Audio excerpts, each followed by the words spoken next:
Isang pinagpalang araw sa inyong lahat. Tayo po'y magdinilay sa salita ng Diyos, ang pinagmumulan ng awa ng ating buhay, ang salitawa. Mga kapatid, isa marahil sa mahirap gawin sa panahon natin ngayon ay ang manindigan sa katotohanan. Sapagkat kapag ikaw ay nanindigan sa katotohanan, malamang magkakaroon tayo ng maraming bashers, kaaway, o mga taong nais tayong patahimikin. Nakakatakot minsan ang manindigan sa katotohanan. Kaya po ang paanyaya sa atin ng Panginoon sa araw na ito ay huwag tayong matakot at lakasan natin ang ating kalooban. Sa ating unang pagbasa ngayon, si Propeta Amos ay ipinadala ng Diyos sa Northern Kingdom upang ipahayag ang mensahe ng Diyos sa mga taga Northern Kingdom ng Israel tungkol sa kanilang kasalanan na korupsyon at pagpapahirap sa mga mahihirap.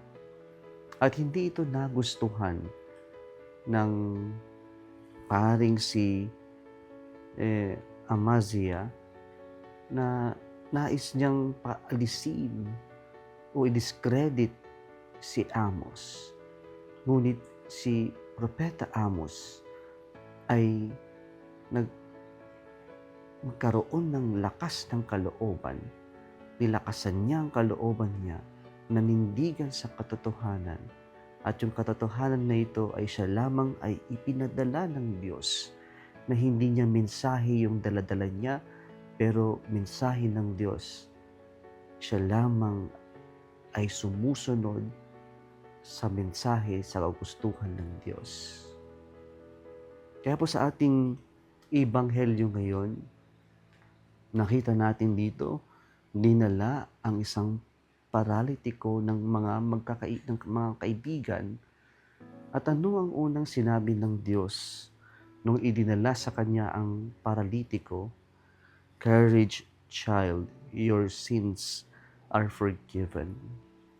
In times we are paralyzed because of difficult circumstances, when we want to stand up for the truth, the Lord is telling us, do not be afraid, have courage.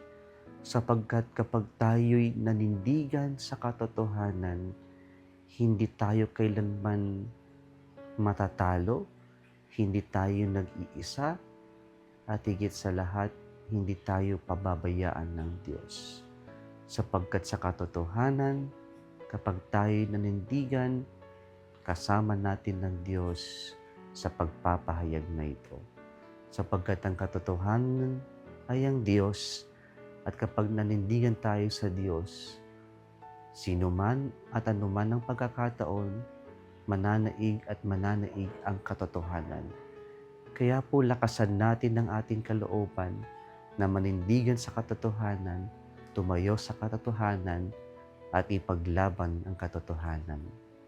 Kung nagustuhan mo ang video na ito, huwag kalimutang mag-like, i-share at mag-subscribe sa Salitawa Facebook page and YouTube channel. Muli isang pinagpalang araw sa inyong lahat.